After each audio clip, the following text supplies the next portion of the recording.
Okay guys, so we're here, we're gonna jumpstart a Audi Q5 today. Wanted to show you guys how to jumpstart this vehicle. So if you come over to the driver's side door and open the driver's side door, down here on the kick panel, you'll see this little lever here. Go ahead and pull that lever and that'll release the hood latch.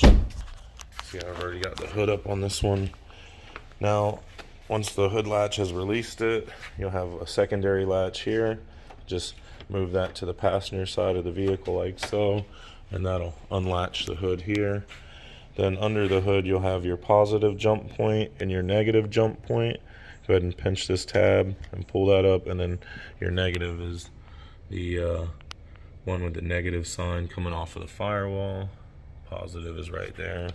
We're going to use the Noco GB150 box, which I don't think I charged up, so we're only at 25%. We'll see if that's enough to get this vehicle started.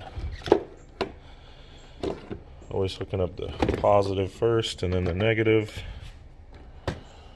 Alright, you can see right off the bat we had 5 volts. Now it's jumped to 10 volts. We'll go ahead and have the customer try to start it. Alright, so you can start it up if you want.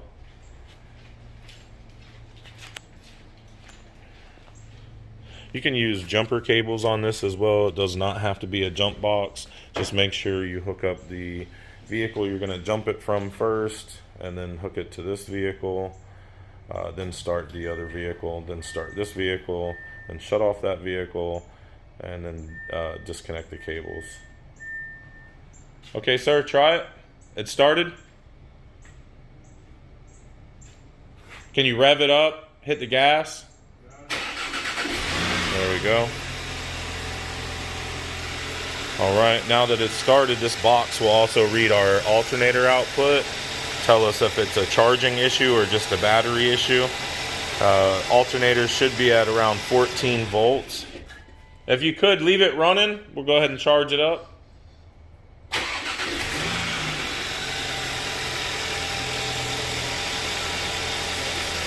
Okay, so you see we're at 14 to 15 volts, so the alternator is good. It's just a bad battery.